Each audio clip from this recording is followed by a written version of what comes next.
नमस्कार आपण समस्त को मोर ये चैनल को स्वागतम। आसतु आज आम माछर गोटे सुंदर रेसिपीटे बनैबा। मु तो ये रेसिपीर नाम कौन जानी। जदि आपण मैंने किसी नाम देवाई चाहते ताहले मते कमेंट रे निश्चय जनइबे। चलतु तापाई प्रथमे माछ को भल भाव धोई नेबा, सेथिरे लुण एवं हलदी गुंड देई ताकू भल भाव गोलैदेबा। एबे गैस रे गोटे कढ़ई बसिबा, सेथिरे सोरिष तेल देबा। तेल भल भाव गरम होगापाई छाड़ीदेबा। तेल भल भाव गरम होला परे सेथिरे गोटे गोटे करी माछ को पकई ताकू भाजी आनिबा।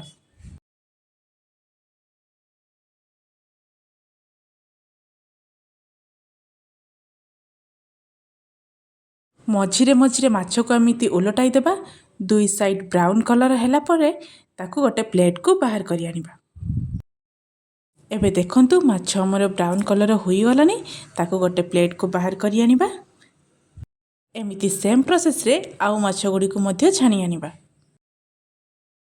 जदि आपण मानकु आजिर मोर ए वीडियो भल लगे तेबे मो चैनल को लाइक शेयर सब्सक्राइब करने को जमा भी भूलिबेनी।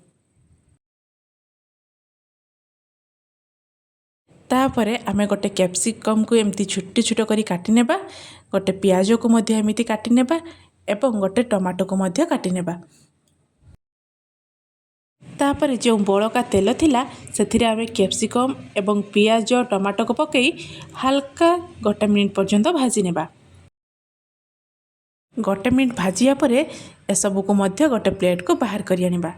सेम तेल रे किछि गोटा गरम मसला पकेबा, गोटे चामच जीरा पकेबा। तापरे आमे दुईटी पियाज किछि अदा एवं रसुण को ग्राइंडिंग करी रखिथिले सेही पेस्ट को सेही तेल रे पकई ताकू कसिया पई छाड़ी देबा।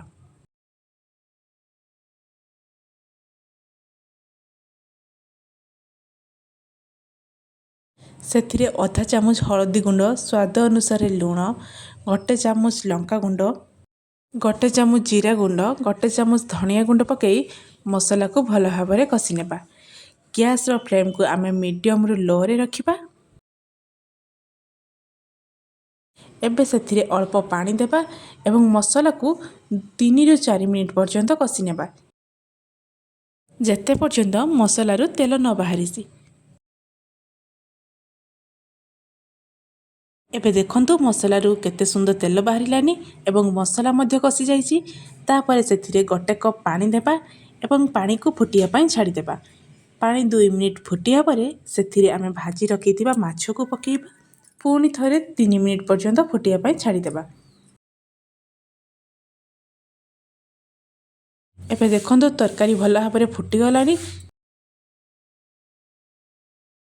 एबे सेथिरे भाजी रखिथिबा कैप्सिकम टमाटो एवं पियाज को पकेइबा एवं भल भाबरे गोळै देबा।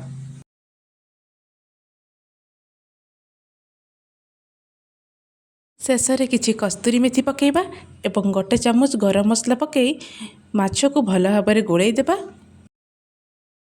एबे हमर माछ रेसिपी रेडी। चलंतु ताको गोटे प्लेट को बाहर करी आनिबा।